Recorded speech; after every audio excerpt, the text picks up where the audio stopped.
Hello friends, എല്ലാവർക്കും magic മസാലയിലേക്ക് സ്വാഗതം. ഇന്ന് മുട്ടക്കറിയുടെ റെസിപ്പിയുമായിട്ടാണ് ഞാൻ വന്നിരിക്കുന്നത്. റെസ്റ്റോറൻറ്റിൽ നിന്നൊക്കെ കിട്ടാറുള്ള നല്ല ക്രീമി ആയിട്ടുള്ള മുട്ടക്കറിയാണ്. ചപ്പാത്തിയുടെയും പൊറോട്ടയുടെയും കൂടെയൊക്കെ കഴിക്കാനായിട്ട് അടിപൊളി സ്വാദാണ്. അപ്പോൾ അതെങ്ങനെയാണ് ഉണ്ടാക്കുന്നതെന്ന് നോക്കിയാലോ. അതിന് മുമ്പായിട്ട് വീഡിയോ ആദ്യമായിട്ടാണ് കാണുന്നതെന്നുണ്ടെങ്കിൽ ഒന്ന് സബ്സ്ക്രൈബ് ചെയ്തേക്കണേ. അപ്പോൾ നമുക്ക് റെസിപ്പിയിലോട്ട് കിടക്കാം. മുട്ടക്കറി ഉണ്ടാക്കാനായിട്ട് ഞാൻ മുട്ട പുഴുങ്ങാനായിട്ട് വെച്ചിട്ടുണ്ട്. 6 മുട്ടയാണ് എടുത്തിട്ടുള്ളത്. കുറച്ച് കല്ലുപ്പ് ചേർത്തിട്ട് നന്നായിട്ട് നമുക്ക് കുക്ക് ചെയ്തെടുക്കാം. ഇപ്പോൾ മുട്ട നന്നായിട്ട് വേവിച്ചെടുത്തിട്ടുണ്ട്. നമുക്ക് സ്റ്റൗ ഓഫ് ചെയ്ത് കൊടുക്കാം. ഇനി ഇതിനുള്ള ഗ്രേവി തയ്യാറാക്കാം. അതിനായിട്ട് ഒരു കടായി വെച്ച് കൊടുത്തിട്ടുണ്ട്. നന്നായിട്ട് ചൂടാവുമ്പോൾ ഇതിലേക്ക് വെളിച്ചെണ്ണ ഒഴിച്ചു കൊടുക്കാം. 3-4 ടേബിൾ സ്പൂൺ വെളിച്ചെണ്ണ ഒഴിച്ചു കൊടുക്കുക. നന്നായിട്ട് ചൂടായി വരുമ്പോൾ ഇതിലേക്ക് ഇഞ്ചിയും വെളുത്തുള്ളിയും ചതച്ചെടുത്തിരിക്കുന്നതാണ് 1 ടേബിൾ സ്പൂൺ ഇട്ട് കൊടുത്തിട്ടുണ്ട്. ഇനി അതിൻ്റെ പച്ച ടേസ്റ്റ് ഒന്ന് പോയി കിട്ടുന്ന വരെ ഒന്ന് വഴറ്റിയെടുക്കാം. ലോ ഫ്ലെയിമിൽ വെച്ചിട്ട് വേണം വഴറ്റിയെടുക്കാനായിട്ട്. ഇതിലേക്ക് പച്ചമുളക് ചേർത്ത് കൊടുക്കുന്നുണ്ട്. ഒരു 7-8 പച്ചമുളക് ചേർത്ത് കൊടുക്കുക, എരിവിനനുസരിച്ചിട്ട്.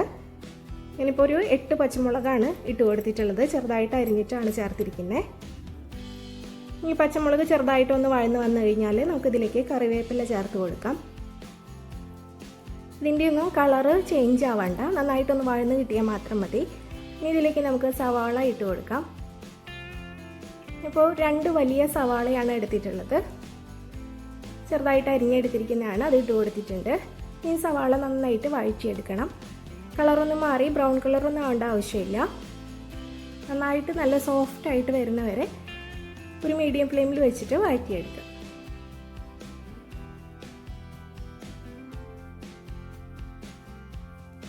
ഇപ്പോൾ സവാള ആയി തുടങ്ങിയിട്ടുണ്ട്. ഇപ്പോൾ അത് നന്നായിട്ട് വഴന്നിട്ടുണ്ട്. കണ്ടില്ലേ, നല്ല സോഫ്റ്റായിട്ട് വന്നിട്ടുണ്ട്. ഈ ഒരു പരുവം വരെയാണ് നമ്മൾ വഴറ്റിയെടുക്കേണ്ടത്.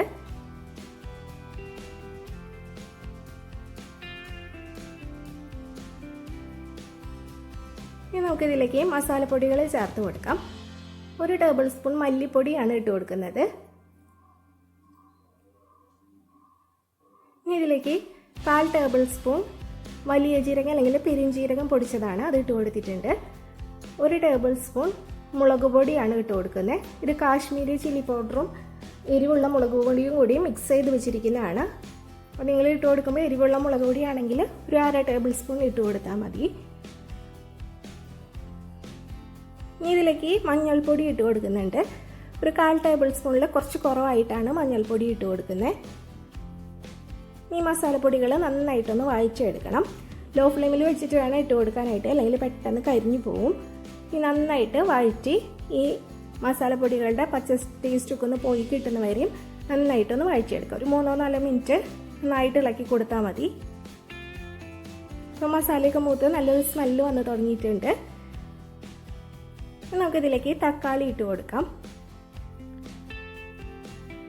ഒരു 3 മീഡിയം സൈസിലുള്ള തക്കാളിയാണ് ഇട്ട് കൊടുക്കുന്നത്. നല്ല പഴുത്തിട്ടുള്ള തക്കാളിയാണ് എടുത്തിരിക്കുന്നത്. ഈ തക്കാളി നല്ല പോലെ സോഫ്റ്റായിട്ട് വരണം, അതുവരെ ഇടയ്ക്കൊന്ന് ഇളക്കി കൊടുക്കാം. അടച്ചൊന്നും വയ്ക്കുന്നില്ല, നല്ല പഴുത്തിട്ടുള്ള തക്കാളിയാണിത്. അതുപോലെ നല്ല ചെറുതായിട്ടാണ് അരിഞ്ഞെടുത്തിരിക്കുന്നത്, അതുകൊണ്ട് തന്നെ പെട്ടെന്ന് തന്നെ ഇത് വഴന്ന് കിട്ടും.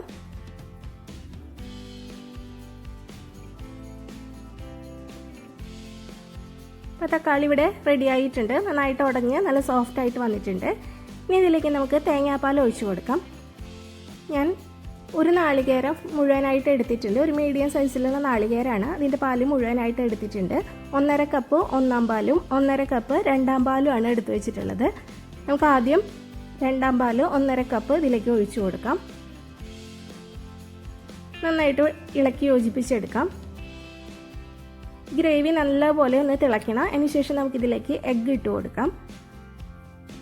ഇതിൽ നമ്മൾ ഉപ്പ് ചേർത്തിട്ടില്ല, ആവശ്യത്തിനുള്ള ഉപ്പ് ഇട്ട് കൊടുക്കുക.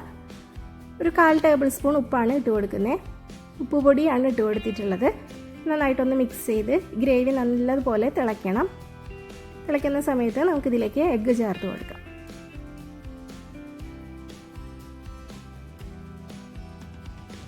ഗ്രേവി നന്നായിട്ട് തിളയ്ക്കുന്നുണ്ട്. ഒരു 2-3 മിനിറ്റ് നല്ലപോലെ തിളച്ച് കഴിഞ്ഞാൽ നമുക്കിതിലേക്ക് എഗ്ഗ് പുഴുങ്ങി വെച്ചിരിക്കുന്നത് ഇട്ട് കൊടുക്കാം.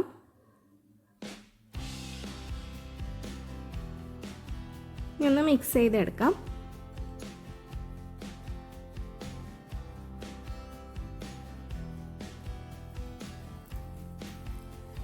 റോസ്റ്റിൻ്റെ റെസിപ്പി അപ്ലോഡ് ചെയ്തിട്ടുണ്ട്. അപ്പോൾ അത് കണ്ടിട്ടില്ലെങ്കിൽ കണ്ടു നോക്കണേ.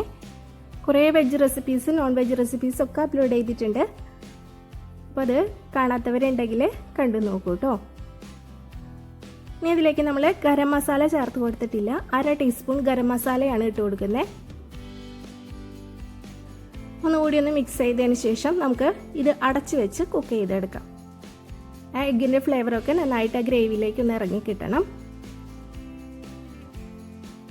അതിനായിട്ട് ഒരു മീഡിയം ഫ്ലെയിമിൽ വെച്ചിട്ട് നമുക്ക് അടച്ചു വെച്ച് കൊടുക്കാം. ഒരു 4 മിനിറ്റാണ് അടച്ചു വെച്ച് കൊടുക്കുന്നത്.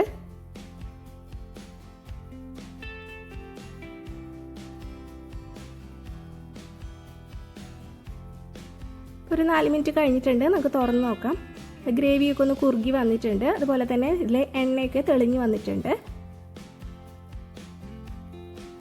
ഈ ഒരു സമയമാകുമ്പോഴും ഒന്ന് മിക്സ് ചെയ്തതിന് ശേഷം നമുക്കിതിലേക്ക് എടുത്തു വെച്ചിരിക്കുന്ന 1/4 പാല് ചേർത്ത് കൊടുക്കാം.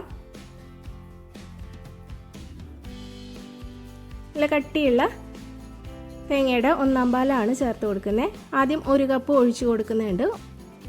ഒന്ന് മിക്സ് ചെയ്തതിന് ശേഷം നമുക്ക് 1/2 കപ്പ് പാലും കൂടി ഇതിലേക്ക് ഒഴിച്ചു കൊടുക്കാം.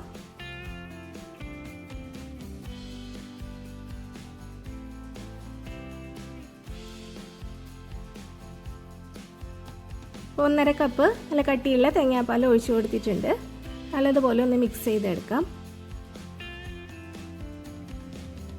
ഉപ്പ് എരിവെല്ലാം കറക്റ്റ് ആണോ എന്ന് ചെക്ക് ചെയ്ത് നോക്കുക. അങ്ങനെ അധികം എരിവുണ്ടാവില്ല. ഒരു മീഡിയം എരിവുള്ള കറിയാണ് ഇത്. ചപ്പാത്തിയുടെയും പൊറോട്ടയുടെയും അതുപോലെ തന്നെ ഇടിയപ്പം, വെള്ളയപ്പം എല്ലാത്തിൻ്റെ കൂടിയും അടിപൊളി കോമ്പിനേഷനാണ്. അപ്പോൾ എല്ലാവരും ഒരു പ്രാവശ്യമെങ്കിലും ഇതുപോലെ ഒന്ന് ഉണ്ടാക്കി നോക്കുക.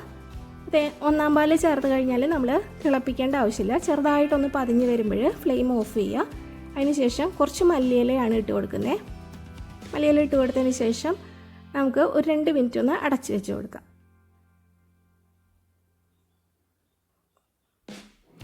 ഒരു 2 മിനിറ്റിന് ശേഷം നമുക്ക് തുറന്ന് ഒന്ന് മിക്സ് ചെയ്തെടുക്കാം. നല്ല ക്രീമി ടെക്സ്ചറിലുള്ള എഗ്ഗ് കറി റെഡി ആയിട്ടുണ്ട്.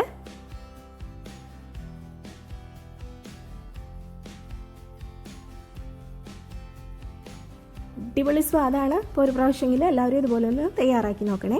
തയ്യാറാക്കി നോക്കിയിട്ട് ഫീഡ്ബാക്ക് അറിയിക്കാനായിട്ട് മറക്കരുത്. ഞാൻ കുക്കറിൽ വളരെ എളുപ്പത്തിൽ തയ്യാറാക്കാൻ പറ്റുന്ന എഗ് ബിരിയാണിയുടെ റെസിപ്പി അപ്ലോഡ് ചെയ്തിട്ടുണ്ട്. അപ്പോൾ അത് കണ്ടിട്ടില്ലെങ്കിൽ അതുകൂടി ഒന്ന് കണ്ടു നോക്കണേ. Thank you.